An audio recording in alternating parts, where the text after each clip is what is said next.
Hello friends, welcome back to our channel. Today நம்ம சமையல் கூடவே சில டிப்ஸும் பார்க்க போகிறோம் ஃப்ரெண்ட்ஸ். வாங்க அது என்னென்னன்றதை பார்க்கலாம். வீடியோவை ஸ்கிப் பண்ணாமல் பார்த்தீங்கன்னா தான் அந்த டிப்ஸ் என்னன்றது உங்களுக்கு புரியும். இப்போ நான் ஃபஸ்ட்டு எடுத்துருக்கிறது கேர்ள்ஸ் எல்லாம் ஸ்கூல் போகிற கேர்ள்ஸ் பசங்க எல்லாமே ரிப்பன் வைப்பாங்க இல்லைங்களா. அந்த ரிப்பனை ஒரு வாரத்துக்கு ஒரு வாட்டியாவது நம்ம வாஷ் பண்ணுவோம். அப்படி இல்லைனா அந்த ரிப்பனோட கலரே மாறி போயிடும்.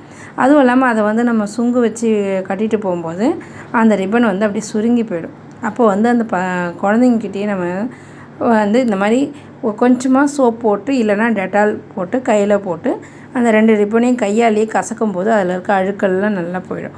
போன பிறகு ஒரு 10 நிமிஷம் அந்த ஃபேன் காற்றுல, 10 நிமிஷம் கூட வேண்டாம், ஒரு 5 நிமிஷம் அந்த ஃபேன் காற்றுலேயே இருந்தாலே அந்த ரிப்பன் காஞ்சிடும். அதுக்கப்புறமா இந்த மாதிரி சமோசா மாதிரி குட்டியாக முதல்ல மடித்து, இப்போ நான் மடிக்கிறதை பார்த்துருப்பீங்க, அந்த மாதிரி நீங்கள் மடித்து அது மேலே ஒரு வெயிட் வச்சிட்டோம்னா இந்த ரிப்பன் அப்படியே அயர்ன் பண்ண மாதிரி மாறிடும்.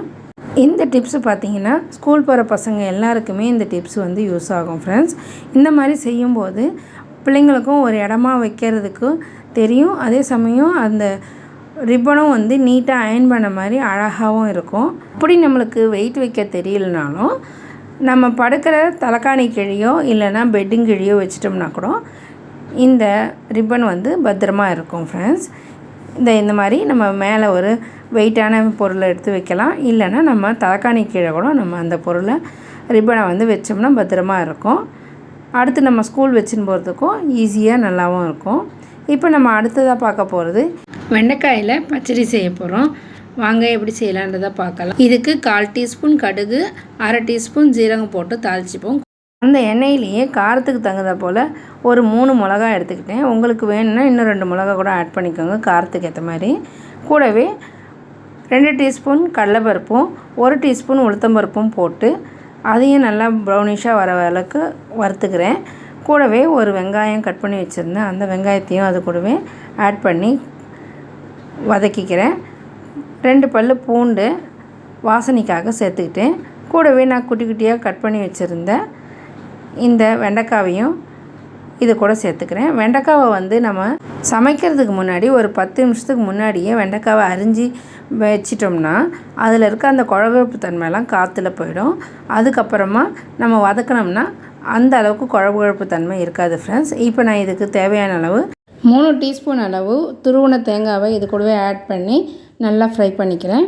அதுக்கப்புறமா ஒரு சின்ன கொட்டை புளி ஆட் பண்ணிக்கிட்டேன். அதாவது சின்ன எலுமிச்சம்பழம் அளவான புளியை அது கூட ஆட் பண்ணி அதையும் வதக்கிட்டு ஃபேன் காற்றுல வச்சு ஆற வச்சிடுறேன். இன்னொரு கடாயில் 3 டேபிள் ஸ்பூன் பொட்டுக்கடலையை வறுத்து எடுத்துக்கிறேன். கருகிடாமல் பார்த்துக்கோங்க. நல்லா வறுத்து எடுத்துகிட்ட பிறகு அதையும் நம்ம தனியாக வச்சு ஆற வச்சிடலாம். ஏற்கனவே நம்ம வதக்கி வச்சுருந்த வெண்டைக்காவை ஒரு மிக்ஸி ஜாரில் போட்டு அரைச்சி எடுத்துப்போம். இதை அரைக்கிறதுக்கு தேவையான அளவு உப்பு போட்டுக்கிறேன்.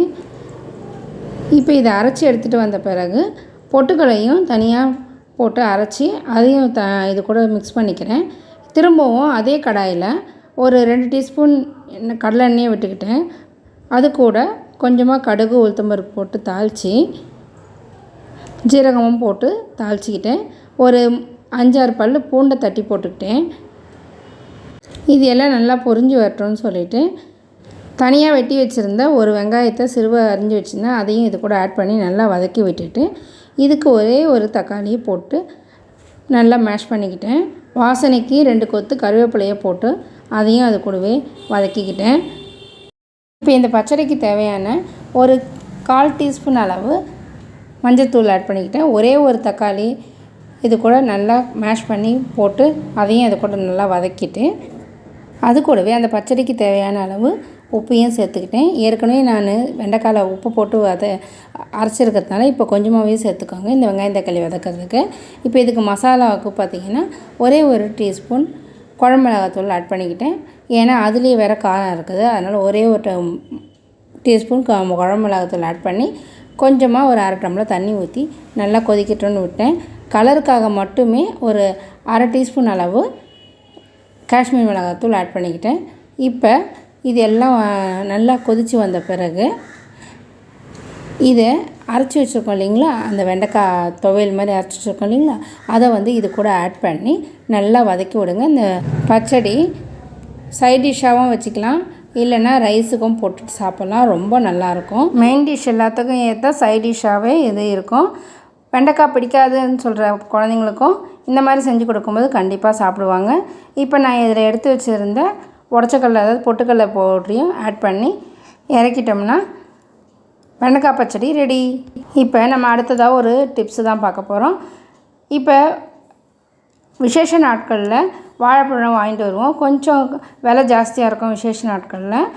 வெள்ளிக்கிழமை, ஆடி வெள்ளி, இல்லைன்னா ஒரு ஆடி கிருத்திகை, இந்த மாதிரி விசேஷ நாள்கள் வரும்போது சரி, இல்லைனா வீட்டில் வேறு எதனா ஃபங்க்ஷன் வரும்போதும் சரி, இந்த மாதிரி வாழைப்பழம் வந்து தாம்பூலம் கொடுக்கறதுக்கு நம்ம வாங்கிட்டு வருவோம். அந்த மாதிரி வாங்கிட்டு வரும்போது கொஞ்சம் காய் வாட்டமாக வாங்கிட்டு வந்தோம்னா ஒரு 4-5 நாளைக்கு சேர்ந்தாப்பில் இருக்கிறதுக்கு இந்த டிப்ஸ் உதவும் ஃப்ரெண்ட்ஸ்.